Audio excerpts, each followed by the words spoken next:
miles from Muleshoe, between Muleshoe and Earth, on U.S. Highway 70 at the Jim and Renee Allison home in their patio here. It really is an Indian summer day, and we wanted to come out and visit with this fine family that's moved back to Muleshoe, or part of them have moved back to Muleshoe. Jim had. Now, Jim, why did you want to move right here? This is Pleasant Valley, is what I call this. This is a very pleasant valley. I grew up about 3 or 4 miles down the road, down the Pleasant Valley Highway there, and I really never thought I'd come back here, Maggie, and really until the last few years we've been coming back, Renee and myself, for 4th of July and Christmas and things like that. And the more we came back, we just say this is really a neat place. And I was really surprised that Renee, who grew up in a big city, you know, and in the South, would even think about coming back. But she was actually the motivator. Is that right? I would always like to have come back, but I never really thought she would want to. And you know, 3 or 4 years ago, she said, "We ought to move back there. You know, it's a nice town, and the people are nice and everything." So we started thinking about it seriously, and then when it came time to retire, I was, you know, in a mad scramble trying to find a house to move into, and I found a very nice house here with my Aunt Jean's house. Isn't that something? I bet that Jean and Harold Allison actually built this house, didn't they? Yes, they did. I remember all 3 of the Allison brothers, Harold, Oscar, and my father Gerald, all built their houses the same year. Oh, did they? And what year would have that been? That, I believe, was late 1951, 1952. My house, I got to live in that house a couple of years before I graduated from high school. And that's where Frank and Betty Werfline live today. Right. That's Frank Werfline's house now. Now, really, why, Renee, did you want to move back to Muleshoe, or move to Muleshoe? Not back? Well, as Jim said, you know, we visited here once or twice a year. It started out visiting maybe once a year, and then we came on 4th of July. And when we came on 4th of July, it was so exciting, and we had just a lot of fun. And I think it's funny because I can remember my first 4th of July parade. And In Muleshoe? In Muleshoe.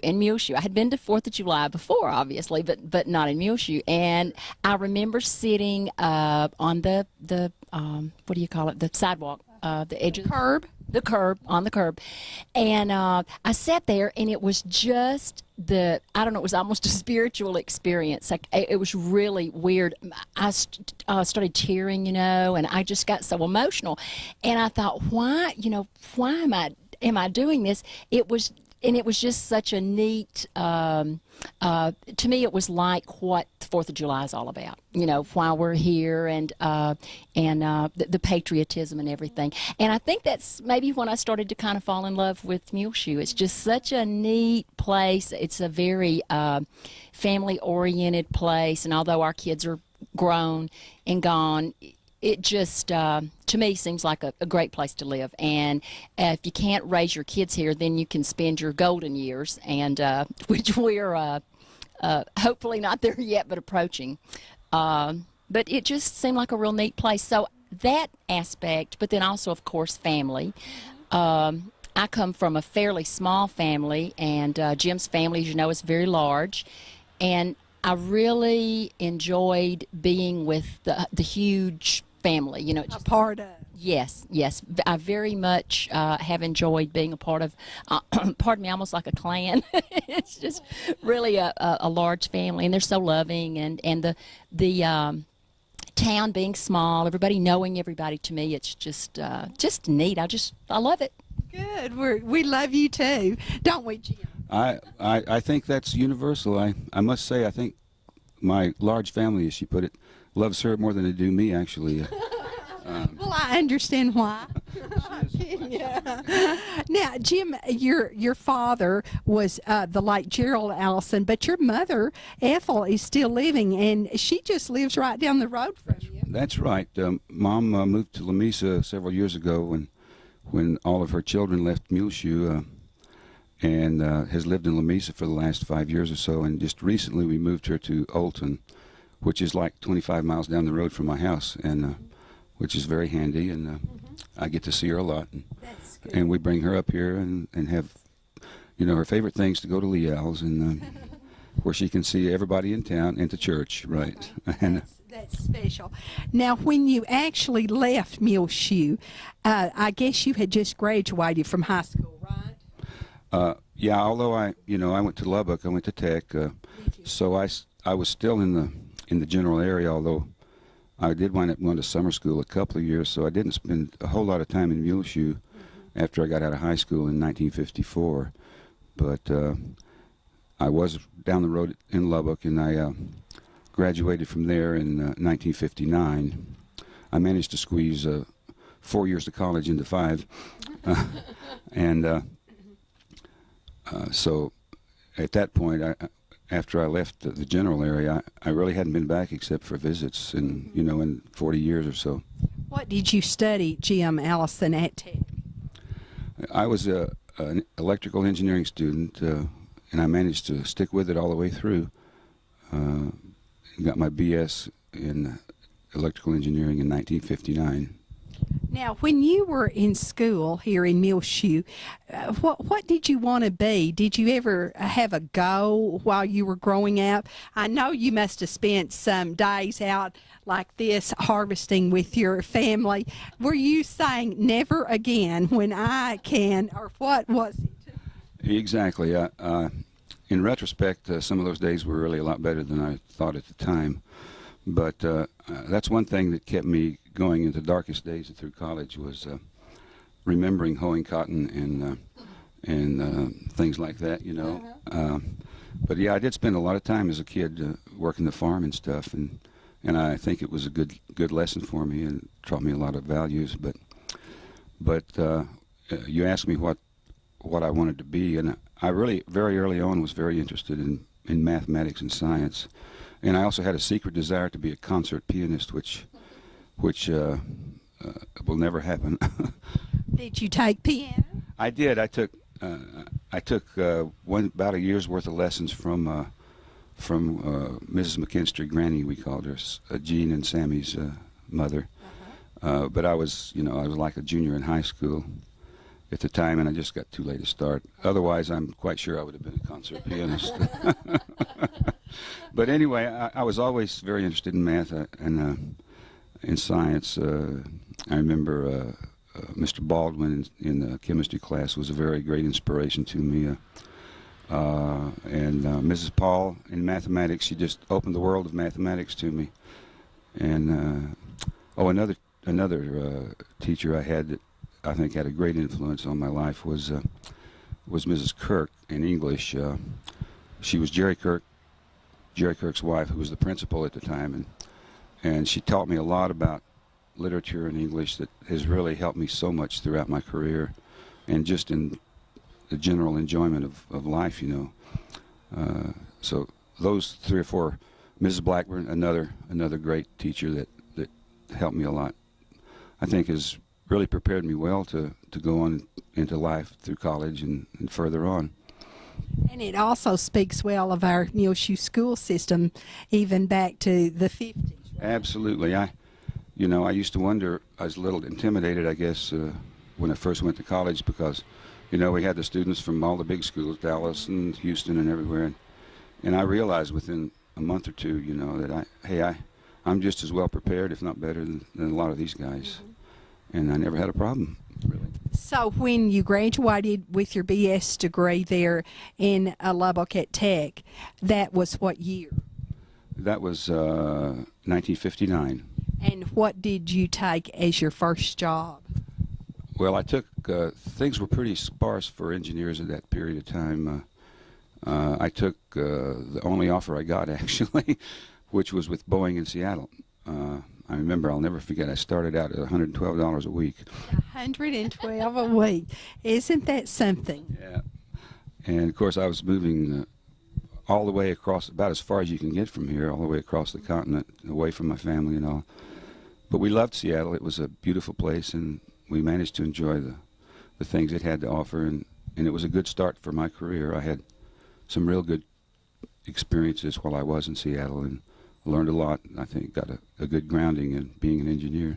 And so in Boeing there in Seattle, I guess probably you learned as much as you had learned in the 5 years previous at Tech. Maybe. Absolutely. Is that right? That's basically right. You know, I guess when you take technical courses, you take for granted what you kind of have learned and use that without realizing it. But I would say that I haven't.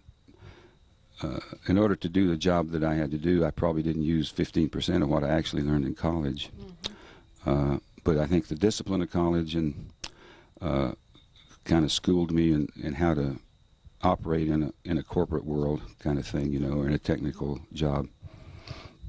So there in Seattle, what was the main thing that you did, the people that you met, the experiences you had that were more important? Well, yeah, I worked on about 3 different programs in that approximately 5 years. My first job was on a little program called Beaumark, which was a pilotless aircraft that was meant to, you know, to be guided and deliver bombs without risking the pilot. I did flight planning and that sort of thing, which was nothing to do with electrical engineering. But the highlight of that period of my life was I worked on a program called Dinosaur, which was really the precursor to our current shuttle. It was the same basic flying type vehicle, what we call a lifting body. Has very little aerodynamic capability, just like the shuttle. And it was a very promising program. And it would have been manned. It would have had astronauts, so to speak, before there really was a term of astronaut. But the highlight of that was one of the astronauts that was going to be a pilot for this was Neil Armstrong when he was still a Navy pilot. I remember he and my group leader were very good friends. They had been in flight school at the Navy together, and as a result of that, he would come down and spend a lot of time with us, you know. And of course, at the time, none of us would ever realize that he would become the next Christopher Columbus, and so I didn't even bother to get his autograph. But and did you never? You don't have it today. I still don't have it. I did run across him many years later down at the Cape, very briefly. But you know, it was just not appropriate to ask for his autograph at that point. But that was a highlight, and my years in Seattle were great. We loved camping out and that kind of thing. A little bit different from West Texas. Quite different. Quite different. Now, Renee, we want to turn to you for a minute. Where were you reared? I was born in Birmingham, Alabama, and A little bit different from you. yes, the Deep South, and lived there and moved a little, you know, after I grew up, got out of school and so on. But basically lived in Alabama all my life. In fact, Alabama's where I met Jim. He was in Huntsville, and I was in Huntsville. I was working for the American Cancer. Now, you know, when you say he was in Huntsville, in Texas, you know what that means? Oh, yes. He was in prison. Means he was in prison, doesn't it? Oh, my goodness. I forget about that. He was just in the town of Huntsville, Alabama. That's right. That's right. He was with Lockheed Martin at that time and had was no longer married to his first wife, and I was no longer married to my first husband. And we met, and things kind of went from there. But yeah, I lived in Huntsville, and then later we both moved to New Orleans, and that's where we met, where we lived, excuse me, before we moved here. But yeah, I've been in the Deep South all my life until Texas. So actually, where in New Orleans did you live? We lived in for folks who were familiar with the area, we lived across the lake, as they say, on the North Shore, and the little town we lived in, well, I say little town, it's a huge town in Texas, but I thought it was a little town. Slidell is the name of it, just in St. Tammany Parish. I guess a town of maybe 80,000 or 60 or 80,000. And so how long had you been there before you came here to? I guess we were there about 10 years. About 10 years. So there in the New Orleans area, what were you doing professionally? I had worked in the New Orleans area, and then also when I was in Alabama, I have for years and years, I've been in nonprofit administration. But most of my duties would be to do with public relations, or I did a lot of fundraising. And then the last, about maybe a year before we moved, I completely got out of that and I got into advertising, selling advertising. Or what? Television, for television. And I absolutely loved it for cable. It was just tons of fun. And I made a lot more money than I did. Was it a commission or did you have salary? It was commission, and I had thought about doing something like that for years. People had said, oh, you're friendly and you're outgoing and you would love, you'd be great at something like that. And I wouldn't want to do it because I didn't want to do a commission type thing. But once I took the plunge, I really liked it. It was a lot of fun. You said it was for cable. Now, explain specifically what that meant. Cable TV? Cable television.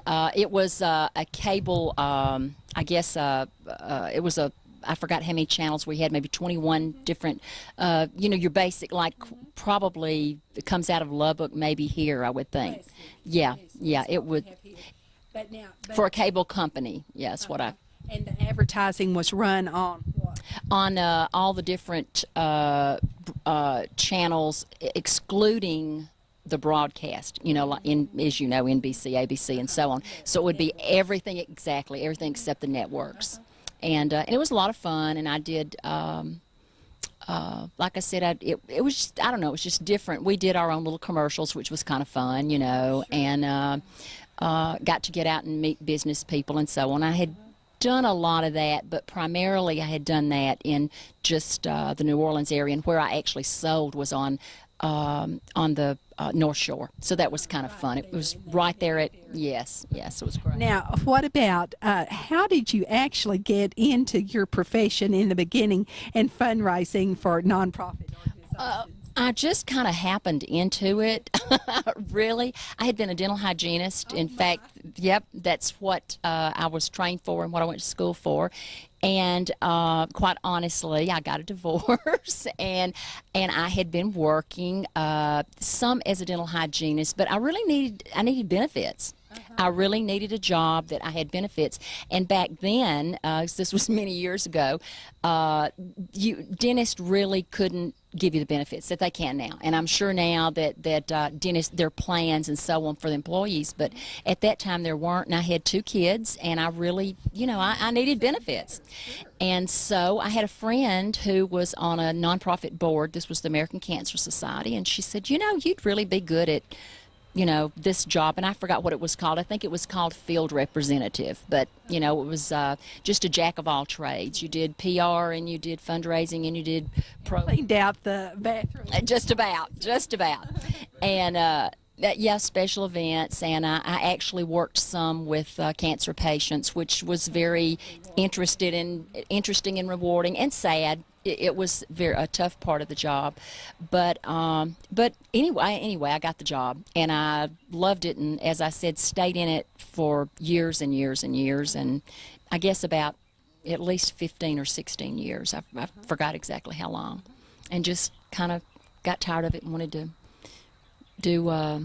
It's awful hard work. It really is. It's rewarding, but very hard to do something like that. I bet that Renee would be good on those special events, Jim. Oh yeah, she would put on a great party, and don't advertise that too much. I want to say one thing though about when she, towards just the last year or so, we were in New Orleans. This TV sales job she had was, the name of it was Love Communications, and she had a lot of spots on, with her in the picture, advertising. Say if you need advertising, call Renee. She got some really weird phone calls about the Love Communications connection. They did. They changed the name after that because I think people thought it was some kind of love line. Yeah. I can understand. She kept saying, "What's your 800 number?" Oh, okay. Now we've got you up there in Seattle, but she tells us you were in Huntsville, Alabama. Now, did you go from Seattle to Huntsville or not? I did go from Seattle to Huntsville, but that was not the time in my life that I met Renee. In 1963, the program I was working on the dinosaur program got canceled by the Department of Defense.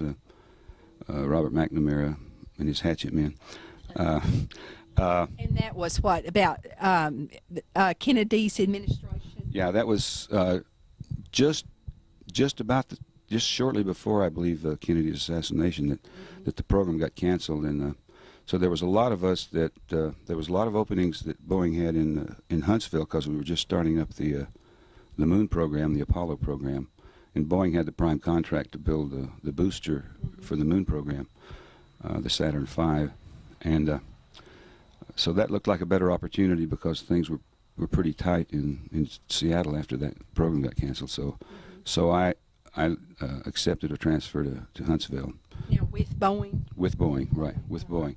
And worked there for, on the Apollo program for about 5 years, both with Boeing, and then I switched over to General Electric the last couple of years because they had a contract to do all the ground support equipment, which was kind of my field. Did you ever run into anyone in your business, in your line of work, that was from Muleshoe that you had known? Actually, I did. It's really kind of a strange coincidence. A lot of you people out there who are watching might remember Jack Wilterding. Jack was a very close friend of mine. We had gone to Tech, although he was a few years older than I. He had been off in the military and stuff, and so we were at Tech at the same time, taking electrical engineering, and he graduated a couple of years ahead of me. But anyway, I upon being transferred to Huntsville, I showed up to report for work, and they had sent Jack down to the, had no idea he was in Huntsville, had totally lost track of him, and they sent him down to the lobby to pick me up, and we just both were just flabbergasted, you know. And he did not realize who he was going to pick up? Absolutely not. We were just, but it gets even stranger because, and it's skipping ahead a little, but after I moved to Denver, about 3 or 4 months after I moved to Denver, I went down to the lobby to pick up a guy that was going to be working for me or with me, and it was Jack Wilterding. It's really, really strange. And for someone who maybe hasn't lived here a long time, Jack Wilterding is a cousin to Maureen Hooten and Lona Embry and all of that group of people. Right. And I just recently got contacted Jack. He's retired in San Marcos, I think is where he lives now. And so we're going to try to get together here pretty soon. I know his class had their 50th reunion not too long ago, but he wasn't able to come at that time. Well, I'm going to get him down here one of these days. Great.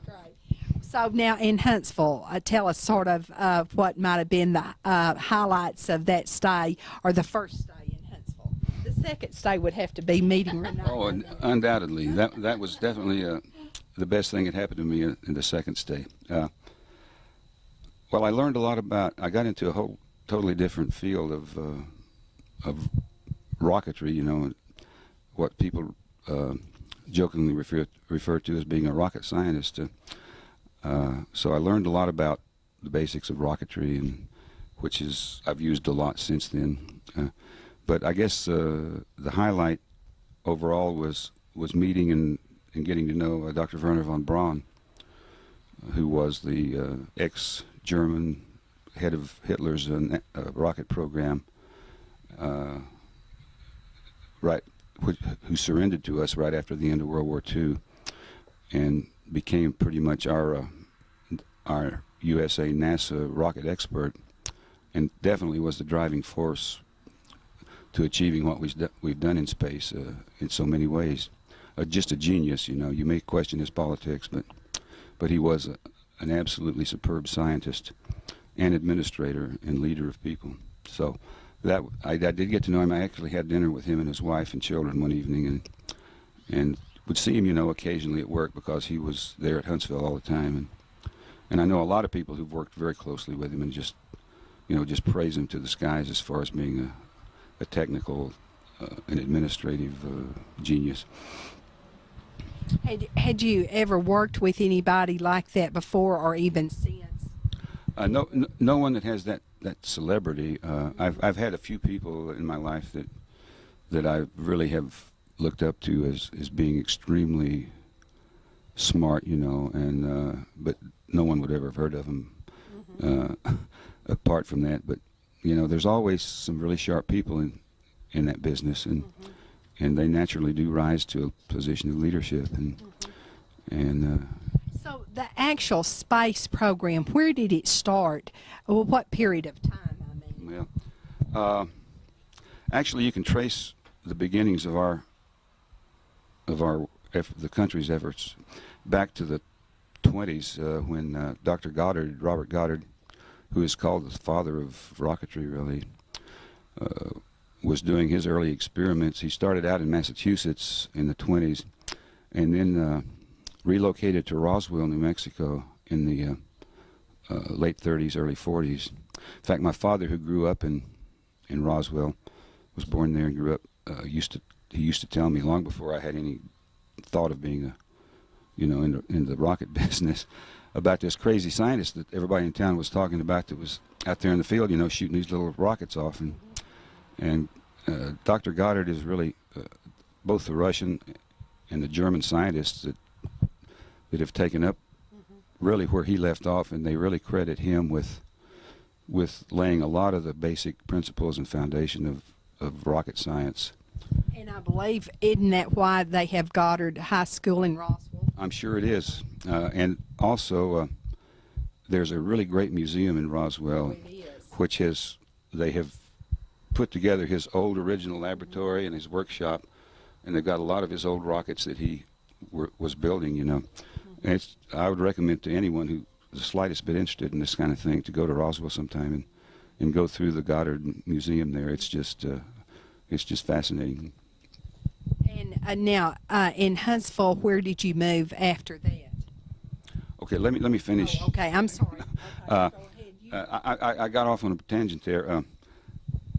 Then, you know, after the war, after the war, we got Dr. Goddard Dr. Werner von Braun and a lot of his people that surrendered to us after the war, and they installed them down at Huntsville, Alabama, in an organization that later became NASA, and they put up the first, if you recall, when the Russians put up their first satellite, and we were struggling to catch up. Well, Werner von Braun and his team were the ones to put up our first satellite, based on an Army rocket, basically, in about 1959, I guess it was, 58, something like that. And but they developed that right there at Huntsville in the early days. So that kind of is where it took off after, you know, our U.S. Concentrated effort in rocketry started really with that, trying to catch up with the Russians and the Sputnik. Now, did that start in Huntsville in the 40s then, Jim? Actually, yeah. The first step was to be historically correct. They first started in a little place close to El Paso, and then they relocated everybody in about 1948 to Huntsville, and that really became, which is now a huge center, one of the largest NASA centers there is. But Marshall Space Flight Center is one of the largest NASA centers and has become the propulsion center where all new propulsion for NASA programs, as well as collaboration with Air Force programs, is primarily the responsibility of this center in Huntsville. And that is ongoing today. That is their charter for all new propulsion for new programs. Okay. Yeah, Jim, how long did you live in Huntsville the first time? Let's see. I moved there in '63, and I moved to Denver in 1967. So I was there a little over 4 years. And you went to Denver with Boeing? No. I had Boeing. Martin Marietta had sent some people to recruit. There was a real upswing in engineering employment at that time, and people were scouring the country looking for engineers, and they had sent a recruiting team to Huntsville, and I had always wanted to live in Denver. As a kid, we used to go up to Denver occasionally, and I was always in love with Denver, and so I thought this was a good opportunity. Martin Marietta at that time, which is now Lockheed Martin, was a real one of the major companies that was doing a lot of interesting work, and they hired me specifically to come to work on the Skylab program, which is what really intrigued me and I guess motivated me to pick up and move to Denver for a while. It turned out I stayed there about a little over 20 years in the Denver area, with a few side trips to the Cape and St. Louis and other places, but basically based out of Denver. Now, how large a company is that in Denver, based there in Denver, or at that time did it really grow? Was it into the thousands or hundreds? Yeah, I think it's gone up and down radically over the years, but at the time I went there, I think it was in the range of about 20,000, 18 to 20,000 total people, including engineers and the manufacturing. We built their primary product at that time was the Titan. The Titan rockets which were some of the very first ICBMs back in the early days of the Cold War, and they were just beginning to branch off from that product line to other space programs, of which Skylab was one of the first, and Skylab turned out to be a very interesting program, where you got to work with the astronauts a lot, and it was just a whole new thing. It was a great program, which is really the precursor of the current space station that's going up right now. Skylab lasted about 7 or 8 years, I think. They sent 3 different crews up over a period of years, and did a lot of Earth resources photography, which they're still, even to this day, 25 years later, almost 30 years later, are still analyzing that data. Can you ever say that there was one thing that was more thrilling to you than the other projects that you worked on, or not? Was there yeah, I think the thing I got the most personal satisfaction out of was the program I worked on right after Skylab, which was the Viking program. Viking was a program designed to land a lander on the surface of Mars, take photographs and soil samples, and analyze the soil samples on the surface of the planet. And we built 2 Viking lander vehicles. Both of them landed safely. It was just a miraculous almost thing that both of them worked absolutely perfectly. They were designed to work about 3 months, and one of them was still working 10 years later. So in fact, they couldn't afford to continue to look at the data, so they finally just shut it down, because of the support costs on the ground were just more than they were getting out of it. But it was such a technological challenge for the technology of that day that a lot of people used to joke at saying that, that the real purpose of the Viking program was to see if there was any intelligent life on Earth. So,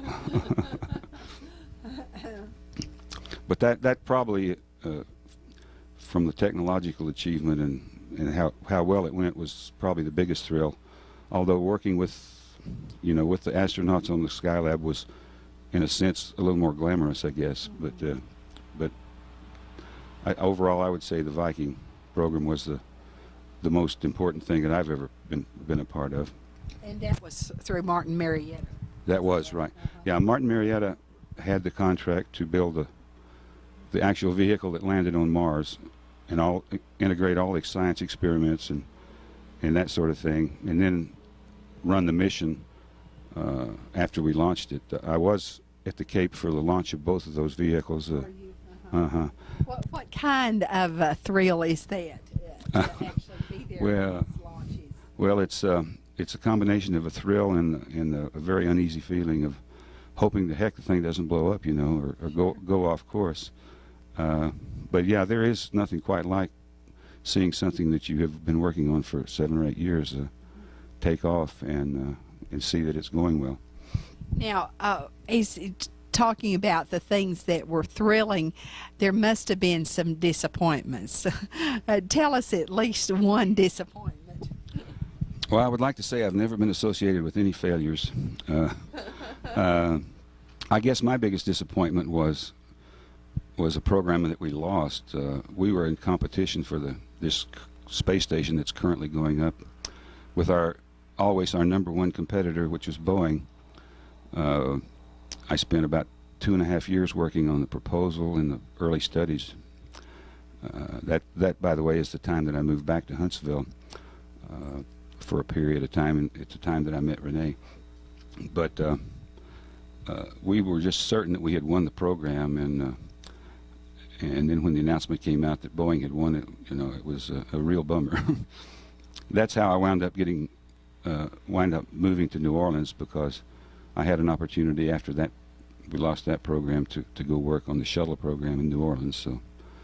So one bad thing leads to a good thing. That's certainly true. One door is shut and others are open that are even better. Now, is there anything that we've missed in regards to your years at Denver that you'd like to mention? Anything specific? Not really. I enjoyed camping out there a lot. We used to camp a lot, but I was pretty fortunate in that 20 years that I worked there. But the only other major program I worked on, I've been fortunate in only, I've worked like 4 programs that whole 20 years I was there. So I wasn't bouncing around from one job to another. The only other major program in that period, which was in the mid 70s to the early 80s, was the MX program, which later became renamed the Peacekeeper program, which was basically the new generation ICBM that was kind of replacing the Minutemans and the Titan force deployed rockets. And I was in on the early design and test programs of those of that new missile. And again, I spent about 1.5 years out at Vandenberg Air Force Base during the time we were doing the test launches for that. And so I got to spend some time in a real nice part of California. Now, in New Orleans, how long were you there?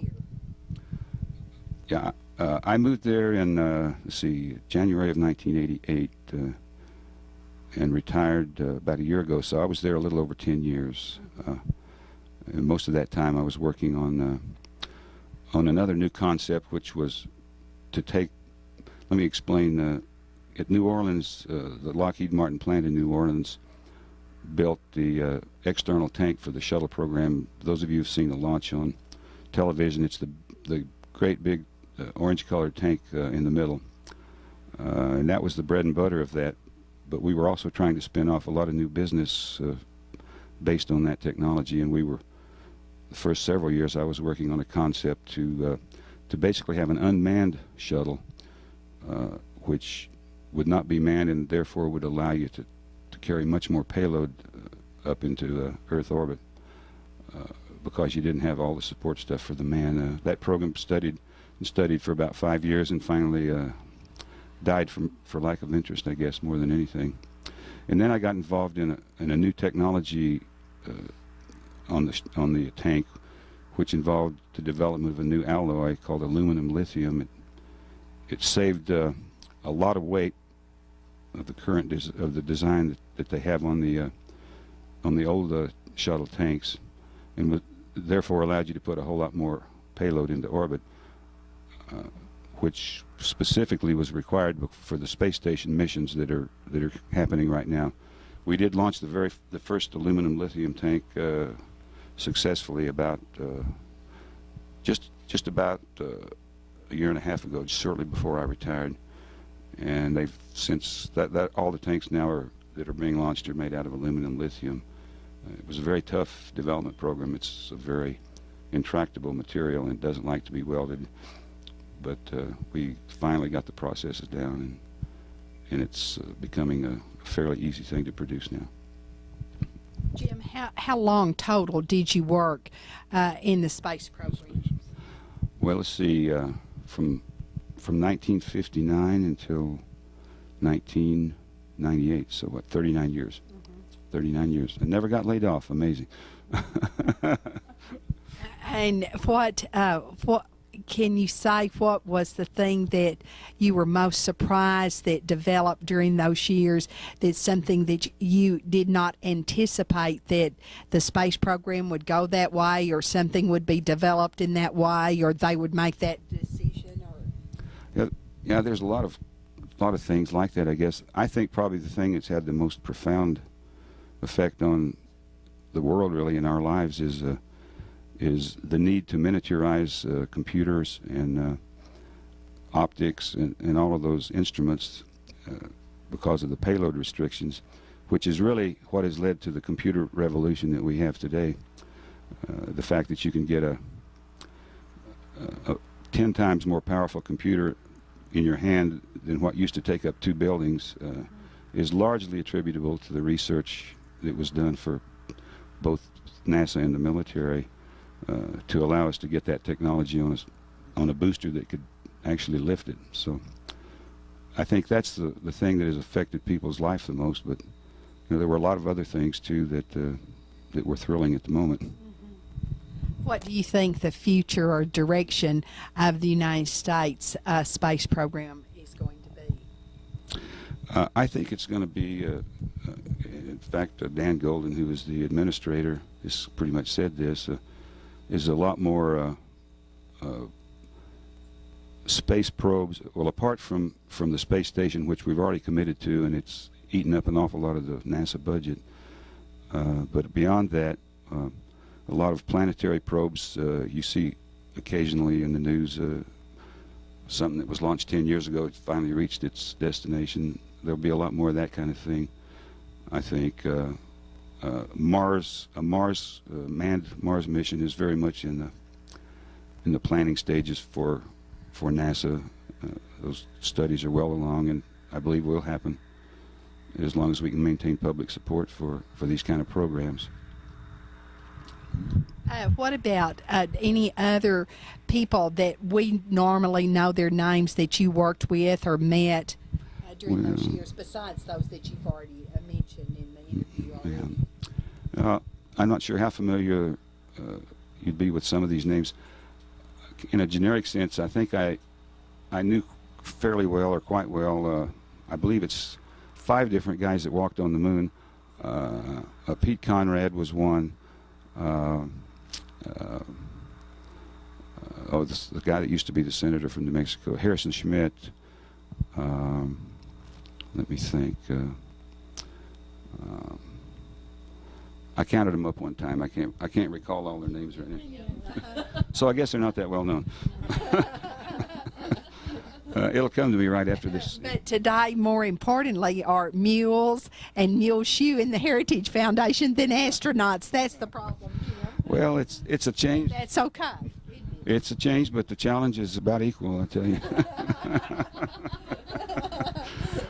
Well, yeah, I'm enjoying my association with the Heritage Foundation, and I think it's a very worthwhile, one of the best things Muleshoe has going for it. And it does deserve a lot of public support, and we're just going to keep improving the place and making it even more exciting and interesting.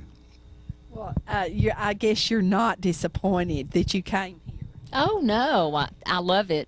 In fact, it's funny because when we first decided we were going to move, and then really after we moved, I think Jim's relatives particularly would say, well, how are you? You still liking it okay? Because I think they all kind of expected me to move here in a couple of months, say, okay, well, I'm tired of it now. I want to go back. But we've been here a little over a year, and I think we're both. It's home. It's home, yeah. Yeah, it's home. I really like it. Well, playing me, Renee. Renee, tell us about your children. Earlier, you mentioned that you have 2. Tell us where they live and who they are. I have two girls and a grandbaby, a new grandbaby. My oldest daughter, Shelley, is married, and she's graduating from college December 11th, as a matter of fact. She's in Lake Charles, Louisiana. She went to LSU, and now she's at McNeese State. She's going to be immediately going to graduate school. She wants to be a psychologist, and she's also an artist and a photographer. But the baby is the mother of the baby is my younger daughter, Kara, and Kara is also married, obviously, and she is in Tuscaloosa, Alabama.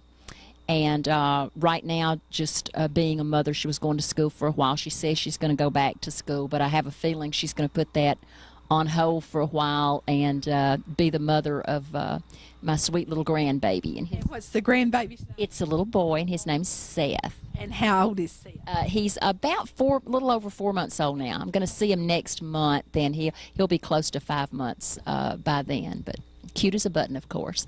Of course, of course. Now, Jim, I'll give you equal time on the children. Tell us your children. You said you had 4. Yes, my children are a little bit older than Renee's. They're all grown, all married, except for my youngest son. I have, I think, 7 grandchildren now, and 1 on the way. 3 of my 4 grandchildren live in Denver. They were pretty much born and raised there, so they elected to stay there.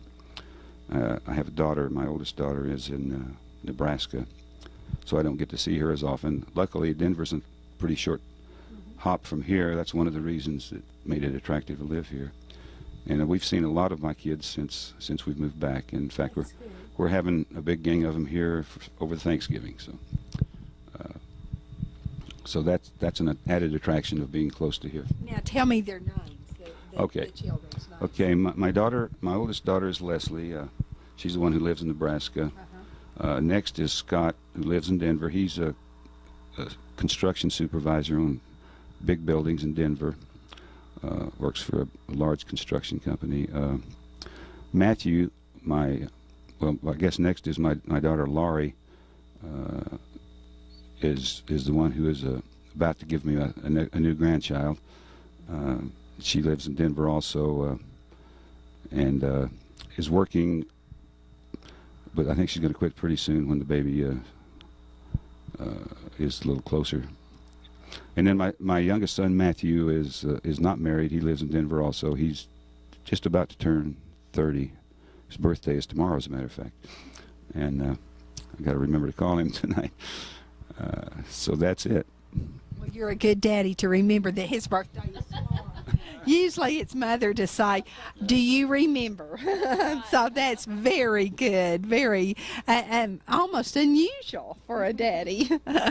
Well, we want to thank you, Jim, and Renee, Allison, for spending so much of your time here right in the Pleasant Valley community, and it certainly has been pleasant this afternoon on a lovely Indian summer fall day of 1999, reminiscing about your years in the space program, and you, Renee, in public relations and money making for nonprofit organizations and selling television advertising. Yeah, the whole gamut. And it's really makes you feel good that a hometown boy, after all those years, wanted to come back and retire here after having such a fantastic career.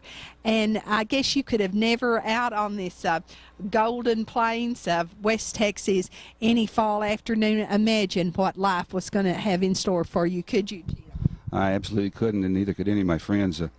It's kind of funny. When I finally decided to retire, and people started finding out, back in New Orleans, that I was coming to Muleshoe, and first of all, it's, the name itself just rang a bell in them. But they said, "Why in the heck would you ever go back to a place like that in Muleshoe?"